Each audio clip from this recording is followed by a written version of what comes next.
Hello everybody and welcome back to my channel. My name is Claudia and this is Katie Counseling. Welcome back.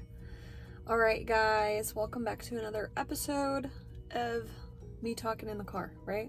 Alright, so today I wanted to go over a very interesting topic that I think a lot of us can relate to, but let's see. I want to see what you guys have to say about this topic down in the comments. Let me know if you guys have any questions. Love starting conversations down in the comments. It's very helpful to others. If you have any questions for me personally, DM me on Instagram at KDCounseling. A lot of you guys reach out. I try to help you guys out. This is my way of helping the profession. So let's get started. So if you saw the title of this video, Perfectionism in Grad School. What does that mean? Let's think about it. What does that mean? Okay, so I'll give you anecdotes from my experience and what perfectionism kind of is and kind of how I work with it as a therapist now. So, when we think about grad school, what do we think about?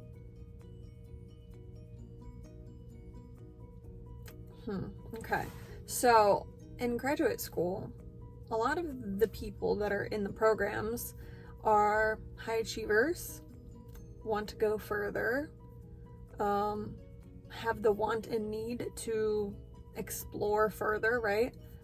And with that can come perfectionism or wanting to do everything right, or getting straight A's, getting perfect grades, getting perfect scores, understanding the material to that extent.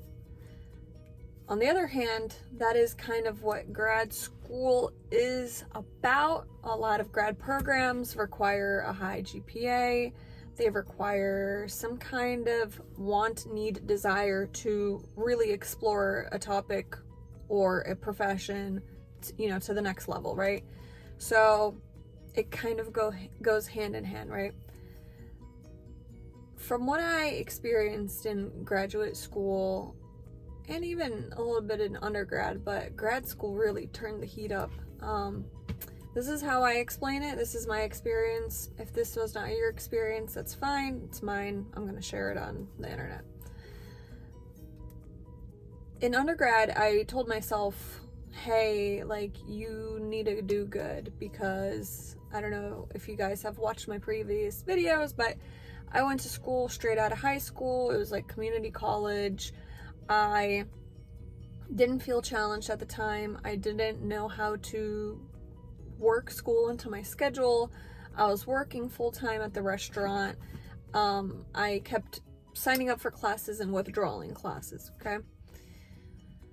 So then I told myself, I'm like, okay, I really want to still go to school, but this program, I was studying marketing. It wasn't for me. It didn't challenge me. I wasn't passionate about it. I was okay to skip. I didn't care, to be honest with you. And that cost me money. That cost me time, because I did show up a lot and there was a lot of W's in my classes. I withdrew, right? And I was kind of shameful about that. I was like, oh, really? You can't even do community college? Wow, cool, right? So there goes that perfectionism. Once, I tried again. And, not quitting sometimes is a part of this perfectionism that I'm learning now as a therapist, how to work with that. It's like, oh, I'm just going to quit, because that doesn't reflect really on what I did, because I didn't really give it a shot, right? So if I give it a shot, I'm going to do it. So here we go. In 2015, I think, I went to the university that I went to. I did the whole tour. I talked to people, talked about financial aid, and I was old enough to get my own loans now, so I could go to a university and I could afford something that wasn't out of pocket. So I was like, oh yeah, let's, I really want to do that. Then I had my son, and I'm like, okay, I'm not gonna start going to school while I'm having a baby. So I waited a little bit longer. And then finally, when he was about a year old, he was 11 months, I'm like, okay, I'm ready to go back to school. Let's do it, right? But I told myself, so going back to what I was saying, you're gonna do this like the right way. You're gonna get good grades. You're gonna study. You're gonna prioritize this. This is what you want, right? Prioritize it. No failing, no withdrawing, right? So here we go. Here's undergrad, and I get like a 3.89 GPA. Get like 6 B's the whole undergrad. Everything else I had A's. And I was like, oh yeah, I did so good, right? That's awesome, right? Magna cum laude. Here comes grad school. And what I didn't realize at the time is everybody in graduate school, most people are like 4.0, straight A's, doing assignments, getting 100 out of 100. Like if you miss one thing, it's a big deal.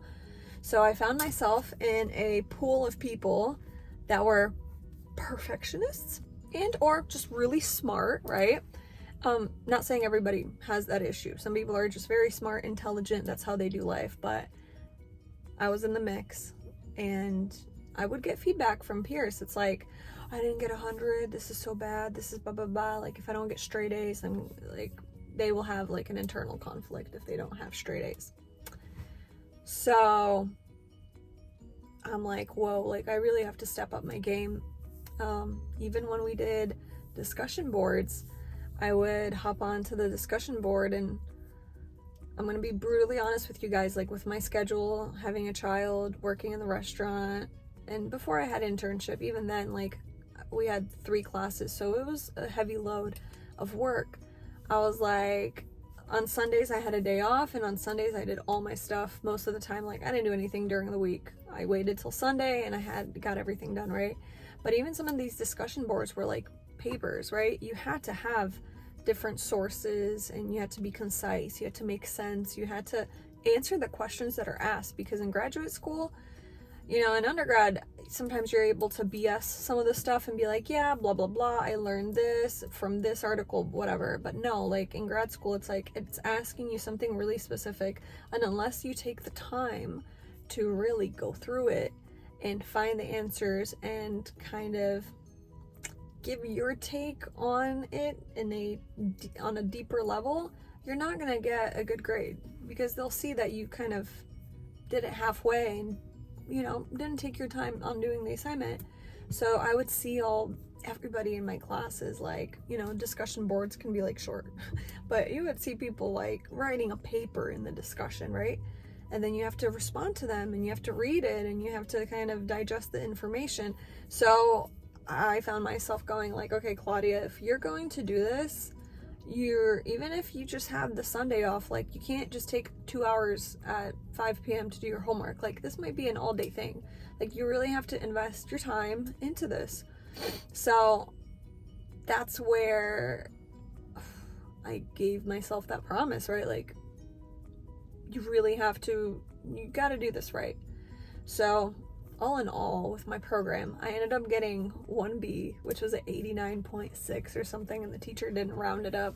But I like telling that story because overall I still had summa cum laude, right? I still have the highest honors, and actually I have graduation the 3rd week of May coming up, because they only had graduation once a year. So I'm still gonna go walk and do all that stuff, but yeah, going through grad school, perfectionism, wanting to do things perfectly, and that carried into, you know, my internship. Whew, that was hard. Trying to balance everything, and when I wasn't the way that I perceived myself as perfect, sometimes I would take offense, right? Like if I got constructive criticism from my mentors or from my teachers or from my supervisors, I would, not to them, right? Not to their face. I would mask. I'd be like, oh yeah, thank you. But internally, I would allow that to eat me up, right? Oh, I didn't do that right. Oh, that video would have been better. For example, we had to record ourselves. That was really hard for me, to be honest with you. Recording myself doing a session, I was like judging every word that was coming out of my mouth. I would listen to the tapes multiple times, and then that tape would get judged. Like there was 3 tapes. No, 1, 2. There were 6 tapes. So every tape, every time you got judged You were judged in front of your whole cohort and in front of your teacher and in front of your supervisor, because the supervisor had to watch the tape and or do the interview with you. The person, your teacher, and then all your peers, and then you would get feedback. And you know, your mind knows, like, okay, this is constructive, this is how I learn, this is good. But there was, you know, even from my peers, they were like nervous about it and making sure everything was done correctly. And with every tape, we had to do a case conceptualization or something like that. I'm sorry, I don't remember big words. So we had to kind of write down what theory we were using, why, this person's demographics, and just like, it was very, very, very, very, very, very, very, very, very, very detailed. But that's why I'm a good clinician today. I had to work on some ego stuff. All of us did, and that's what we kind of learn in the program. Yeah, so it's kind of, if I could compare it, it's like they kind of break you down to build you up, right? But I also had to learn I'm not perfect. I'm not going to be perfect. I'm not going to have all the answers for every client, but the best that I can do is ask them how I can help, what I can do for them, what they need from me, and do my research, right? Continue educating myself on these topics. And yeah, so that was kind of how I experienced perfectionism, or wanting to do everything perfectly in graduate school. There was days where I should have chilled out and I should have taken a break or a walk or started deep breathing or hung out with friends, because it did cost me. It did, my want to be perfect, my want to complete things a certain way, right, did, it's not that it did make me experience anxiety. I was very anxious. I was very much in like fight or flight mode my last couple of semesters, and that's not healthy. So finding that balance and allowing yourself to be like, okay, this is the best I got today, tomorrow we'll do better, mentality is much healthier. So I just come on here to share that with you because I saw this trend, I observed it, I experienced it, and I hope this is helpful. You guys let me know what you think about this topic down in the comments below, and let's start a conversation so we can help each other out. All right, guys, I will see you next time. Bye.